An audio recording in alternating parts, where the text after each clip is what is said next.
Hello students, हमारा आज का टॉपिक है torque acting on dipole placed in electric field.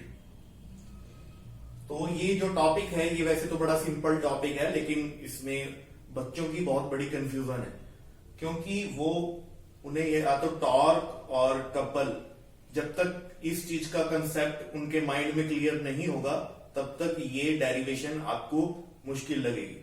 ठीक है, तो मैं ट्राई करूंगा कि इस टॉपिक के साथ साथ थोड़ा आपको टॉर्क और कपल के बारे में जानकारी दूं मैं। ठीक है, तो ये एक डायपोल है जो एक्सटर्नल इलेक्ट्रिक फील्ड में प्लेस किया हुआ है।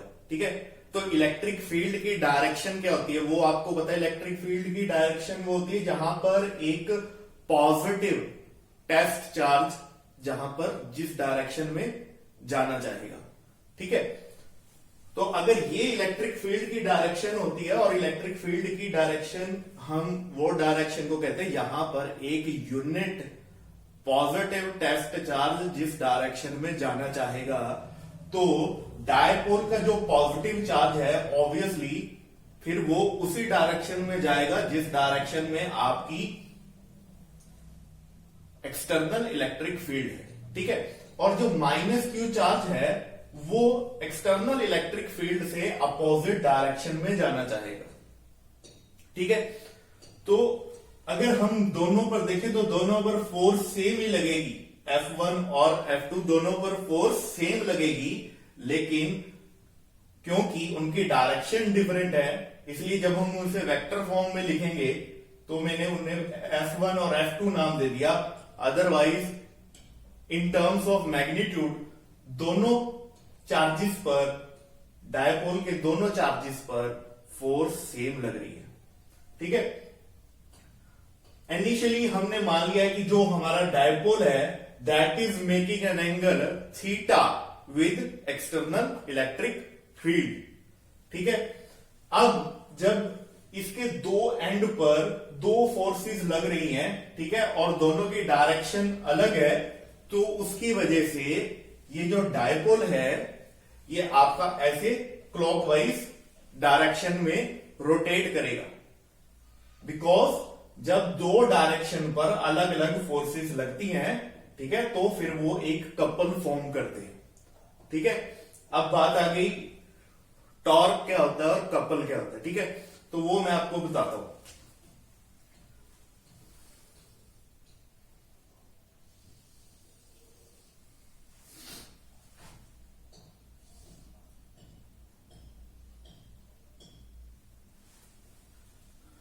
सपोज ये आपका डोर है और ये आपका डोर लॉक है, यहां पे जहां से आप दरवाजे को रोटेट कर रहे हैं। ठीक है, ये पॉइंट आपका हिंज है, हिंज जहां से मतलब डोर बंधा होता है। ठीक है, अब इसको डोर को रोटेट करने के लिए आप इस पर ऐसे फोर्स लगाते हैं। ठीक है, तो अगर आपको टॉर्क की वैल्यू निकालनी है, टॉर्क होता है कि लीनियर मोशन में जो फोर्स होता है उसकी एनालॉगस टर्म, उसके जैसी टर्म रोटेशनल मोशन में टॉर्क होती है। ठीक है, तो अगर हम आपको टॉर्क की वैल्यू निकालनी हो तो टॉर्क का फार्मूला होता है फोर्स इनटू परपेंडिकुलर डिस्टेंस, या फिर इसको फोर्स इनटू लेवर आर्म भी कहते हैं। ठीक है, तो परपेंडिकुलर डिस्टेंस कैसे निकालना है? मान लो कि जिस पॉइंट पर फोर्स लग रही है और जो हिंज है उनके बीच का जो डिस्टेंस है वो है r। परपेंडिकुलर डिस्टेंस निकालने के लिए आपको ये जो फोर्स की जो लाइन है इसको मैं थोड़ा सा एक्सटेंड कर देता हूं। ठीक है, जो line of action of force है उसको मैंने थोड़ा बढ़ा दिया और फिर मैंने एक परपेंडिकुलर ड्रॉ किया। ठीक है, तो ये परपेंडिकुलर क्या हो गया, ये हो गया, अगर ये एंगल थीटा है तो ये परपेंडिकुलर हो गया r साइन थीटा। ठीक है, तो यहां से टॉर्क आया आपके पास r sine theta into F. ठीक है, अगर वेक्टर फॉर्म में लिखूंगा तो मैं उसको r क्रॉस एफ भी लिख सकता हूं। ठीक है, अब बात आती है कपल क्या होता है? कपल होता है कि सपोज जैसे ये एक वाटर टैप है, ठीक है ना, तो इस टैप को ऑन करने के लिए आप इस पर एक तरफ से फोर्स नहीं लगा सकते, दोनों हाथों ये दोनों तरफ से आपको इसको ऐसे रोटेट करना पड़ेगा, तब जाके आपका टैप ओपन होगा, ठीक है। तो आप दो डिफरेंट पॉइंट पर फोर्स लगा रहे हैं इन अपोजिट डायरेक्शन, और ये फोर्स कहलाती है कपल, ठीक है।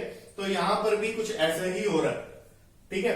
अब यहां पर अगर हम मैग्नीट्यूड ऑफ टॉर्क देखें, that is given by F into, इन्होंने बोला है पी क्यू, पी क्यू, तो यहां पे परपेंडिकुलर डिस्टेंस को पी क्यू ले लिया। ये पी क्यू डिस्टेंस कैसे लिया है इन्होंने, ये देखिए,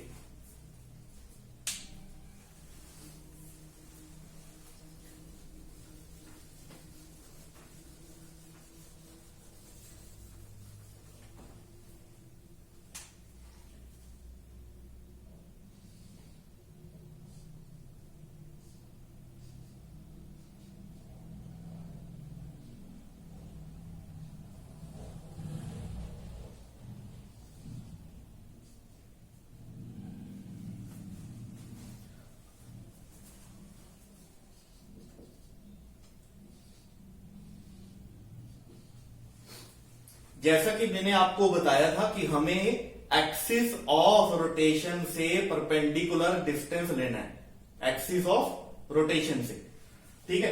तो एक्सिस ऑफ रोटेशन है ये हमारा ओ, सेंटर ऑफ डायपोल, क्योंकि जब ये घूमेगा तो ये आपका ओ जो होगा ये होगा एक्सिस ऑफ रोटेशन, ठीक है। वो तो फिर परपेंडिकुलर डिस्टेंस के लिए मैंने अभी आपको समझाया कैसे आपको परपेंडिकुलर डिस्टेंस लेना है। आपको परपेंडिकुलर डिस्टेंस लेना है, ये जो आपका line of action of force है इसको आप इंक्रीज कीजिए, ठीक है। इंक्रीज करके फिर आप परपेंडिकुलर डिस्टेंस लेना है आपने ये वाला, ठीक है। Let it be O M, ठीक है। ऐसे ही F2 को आप इंक्रीज कीजिए और आपको फिर परपेंडिकुलर डिस्टेंस लेना है ये वाला, ठीक है। क्योंकि हम परपेंडिकुलर डिस्टेंस लेते हैं ना, तो अब अगर आप दोनों परपेंडिकुलर डिस्टेंस को ऐड कर देंगे, मान लो ये n है, तो OM प्लस ON किसके बराबर आ जाएगा? That will be equal to PQ, ठीक है। Now from triangle PQR triangle में PQ अपॉन में PR देखेंगे आप, PQ अपॉन में PR, ठीक है। ये हर पॉइंट पर, किसी भी पॉइंट पर देखिए आप, चाहे आप यहां देख लीजिए, तो ये हर पॉइंट पर एक्सटर्नल इलेक्ट्रिक फील्ड के साथ डायपोल आपका जो एंगल बना रहा है दैट एंगल इज थीटा, ठीक है। सो PQ अपॉन में PR परपेंडिकुलर अपॉन में हाइपोटेन्यूज इज साइन थीटा। यहां से PQ आ जाएगा आपके पास PR sine theta. But what is PR? PR is length of dipole. Length of dipole आपने हमेशा 2a लेना है, ठीक है ना। तो ये हो गया 2a sine theta. Torque is either force आप कोई भी ले लीजिए, F1 और F2, मैग्नीट्यूड दोनों का सेम ही है, ठीक है। कपल के केस में आप जो टॉर्क की वैल्यू निकालते हैं वो निकालते हैं either force into perpendicular distance. तो फोर्स कोई भी आप ले लीजिए, दोनों का मैग्नीट्यूड सेम है, वो क्या है? QE, ठीक है। नेगेटिव साइन की नहीं मैं बात करूंगा क्योंकि I am concerned with magnitude only. Negative sign तो डायरेक्शन की वजह से आया है, तो QE into 2a sine theta, ठीक है। यहां पर Q और 2a को जब मैं मल्टीप्लाई कर दूंगा तो वो आ जाएगी आपकी dipole movement P and this is E। So final expression आपका बन जाएगा torque is equal to PE sine theta, और अगर मैं इसको वेक्टर फॉर्म में लिखूंगा तो वो हो जाएगा torque vector is equal to P cross E vector.